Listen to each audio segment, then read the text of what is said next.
आपको बता दें कि यूपी और उत्तराखंड के बाद अब बिहार में भी बुलडोजर एक्शन हुआ है। दलित नाबालिग से रेप हत्या के बाद प्रशासन काफी ज्यादा सख्त हो गया है। मुजफ्फरपुर में मुख्य आरोपी के घर पर बुलडोजर की कार्रवाई की गई। पुलिस ने घर की कुर्की करते हुए बुलडोजर की कार्रवाई को अंजाम दिया है। हमारे साथ ज्यादा बातचीत करेंगे बिहार से हमारे ब्यूरो चीफ अंजनी पांडे इस वक्त हमारे साथ जुड़ चुके हैं। अंजनी जी, जिस तरीके से हमने देखा कि यहाँ पर एक दलित नाबालिग से पहले तो रेप होता है, फिर उसकी हत्या कर दी जाती है और उसके बाद से ही आरोपी फरार है, लेकिन प्रशासन पूरी तरीके से एक्शन मोड में नजर आ रहा है। अब बात की जाए तो उत्तर प्रदेश और उत्तराखंड के बाद अब बिहार में भी बुलडोजर की कार्रवाई देखने को मिली है। सवाल यह भी है कि अभी तक आरोपी का पता चल पाया है कि आखिरकार आरोपी कहां है?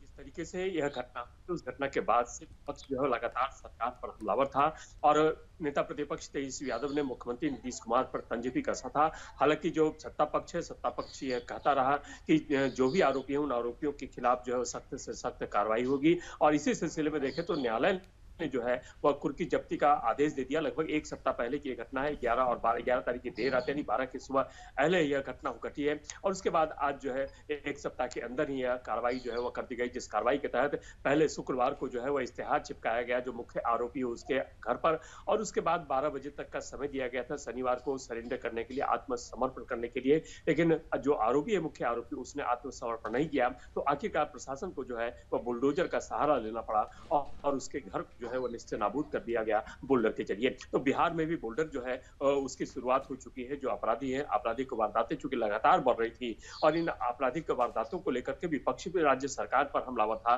तो निश्चित रूप से जो प्रशासन है, प्रशासन ने सख्त कार्रवाई करते हुए न्यायालय के आदेश के बाद जो है वह इश्तेहार चिपकाया था और उसके बाद भी आत्मसमर्पण नहीं करने के बाद जो है कुर्की जब्ती का आदेश दिया गया था, जिसमें उसके घर के तमाम चीजें, चाहे वो संदूक की बात करें, बड़े बक्से की बात करें, चौखट, किवाड़ी और पलंग, इन सारी चीजों की बात करें, इन सारी चीजों को जो है वह पुलिस ने जब्त कर लिया कुर्की जब्ती के कार्रवाई के तहत और उसके बाद फिर घर पर जो है वह बुलडोजर चला करके जो है घर को नस्ते नाबूद कर दिया गया। जो मुख्य आरोपी है संजय यादव, वो फिलहाल अभी फरार है। उसके 3 बच्चे हैं, वो 3 बच्चों के साथ परिजनों के साथ जो है फरार है। पुलिस उसकी छानबीन कर रही है, लेकिन उसकी फरारी में मदद करने वाले एक आरोपी को जो है वह पुलिस ने पकड़ लिया है, गिरफ्तार कर लिया है और साथ ही साथ उस गाड़ी को भी गिरफ्तार किया है जिस गाड़ी से आरोपी जो है वो वहां से उस गांव से जो है भागने में सफल रहा था। फिलहाल पुलिस उसके ट्रेस में लगी हुई है, उसकी छानबीन कर रही है कि आखिरकार यह जो आरोपी है वह कहां गया है और जो 5 और जिन आरोपियों के खिलाफ यानी अज्ञात आरोपियों के खिलाफ जो एफआईआर दर्ज किया गया था उन सब में से अभी तक किसी की भी गिरफ्तारी जो है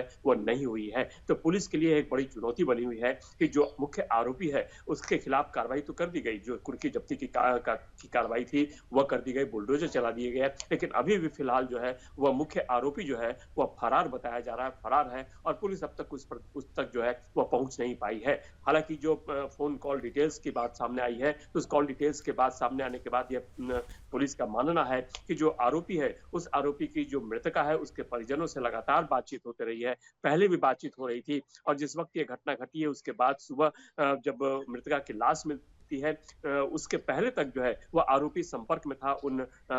जो मृतका है उनके परिजनों के साथ। तो कई ऐसे फोन कॉल्स मिले हैं, डिटेल्स मिले जिससे यह पुलिस का यह मानना है कि जो मुख्य आरोपी है वह इन जी। लोगों के संपर्क में था और पहले भी कई तरह की बातें जो है वह इन लोगों की बातें हुआ करती थी और लगभग 100 से ज्यादा कॉल डिटेल जो है वह हाथ लगा है पुलिस को। तो पुलिस का मानना है कि लोगों का भी मानना है कि जब इस तरह की से बातें होती थी, बातचीत की जाती थी, तब इस तरह से अचानक इतनी बड़ी विभत्स घटना को अंजाम जो है वह मुख्य आरोपी कैसे दे दिया। हालांकि दबाव बनाया जा रहा था मुख्य आरोपी के द्वारा उस जो नाबालिग थे उस नाबालिग से शादी करने को लेकर के, लेकिन जो परिजन थे और नाबालिग थे वो सभी इस बात को इनकार कर रहे थे और यही वजह थी कि देर रात 11 तारीख की रात में जो आरोपी है वह अपने 5 साथियों के साथ उसके घर में घुसता है और घर में घुसने के बाद उसे अगवा करके ले जाता है और फिर उसके साथ सामूहिक बलात्कार किया जाता है और फिर उसकी निर्मम हत्या कर दी जाती है, जिसकी डेड बॉडी यानी जो मृतका की लाश है वह जो है वो दूसरे दिन खेत में मिलती है और तब उसके बाद ये मामला सामने आता है और फिर पुलिस जो है वो इस पर कार्रवाई करती है। पुलिस के सामने जब ये मामला आता है तब तो लोग जो है वो लोग आक्रोशित है। ग्रामीण जो है वहाँ के जो इलाके के लोग हैं वो आक्रोशित हैं। हालांकि पुलिस न सिर्फ मुजफ्फरपुर बल्कि आसपास के जिलों में भी जो है वो उस मुख्य आरोपी की जो है वह तलाश कर रही है और पुलिस का दावा है कि जल्द ही आरोपी जो है वह पुलिस की गिरफ्त में हो जाएगा। लेकिन फिर पुलिस ने जो है वह एक बड़ी कार्रवाई की है और बुलडोजर चला के उसके घर को जो है वह ध्वस्त कर दिया गया है और यह पहली बार किसी आरोपी के खिलाफ जो है देखें तो बिहार में जो है